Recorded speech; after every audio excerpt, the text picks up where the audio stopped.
Барлықтарыңызға сәлем, сіздермен осындай чебуреки дайындаймыз. Видеомды соңына дейін қараңыздар. Ыдысымызға 800 граммдай ұн салып дайындап қоямыз. Одан кейін ыстықтау су алып, 1 шай қасық тұзбен 2 шай қасық сұйық қосамыз. Осы дайындап алған сумен қамырымызды илеп шығамыз. Жұмсақ етіп илейміз. Достар, қамырымызды жақсылап иін қандыру керек.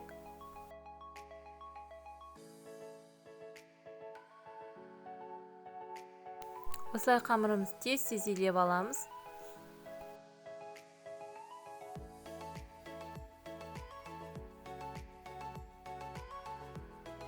Міне біз қамырымызды илеп болдық. Өздеріңіз көргендей жұмсақтау етіп илеп шықтық. Осылайша қамырымызды илеп алып, целлофанға салып жарты сағатқа қойып қоямыз. Қамырымыздың әбден иі қану керек. Фаршымызға 2 орташа пиязды ұсақтап турап саламыз.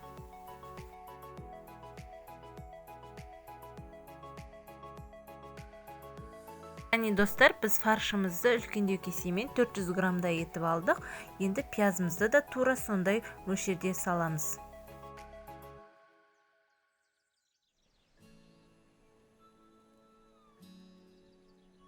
Біз пиязымызды да турап болдық.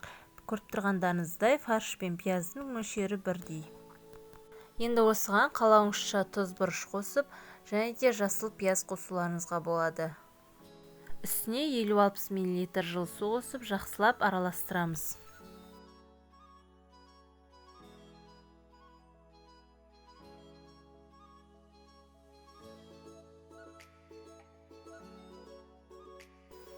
Достар, біздің қамырымыз дайын. Енді оны өздеріңізге ыңғайлы етіп, 3 бөлікке бөліп алуларыңызға болады. Және де бірінші бөліктегі қамырымызды алып, осындай кішкентай бөліктерге бөліп дайындап қоямыз. Осылай қамырымызды кішкентай бөліктерге бөліп дайындап аламыз, яғни бізге жаюға ыңғайлы болады. Осылай қамырымызды қатты жұқа қылмай жайып шығамыз, және де ішіне фаршты салып, жақсылап вилкамен шетін бекітіп шығамыз. Тестамызды осылай вилкамен бекіткен өте ыңғайлы, және де әдемі көрінеді. Барлығын дайындап алып, майға осылай 2 жағын қызартып тұрып пісіріп аламыз. Мінекей достар, біз чебурекиларымызды пісіріп алдық.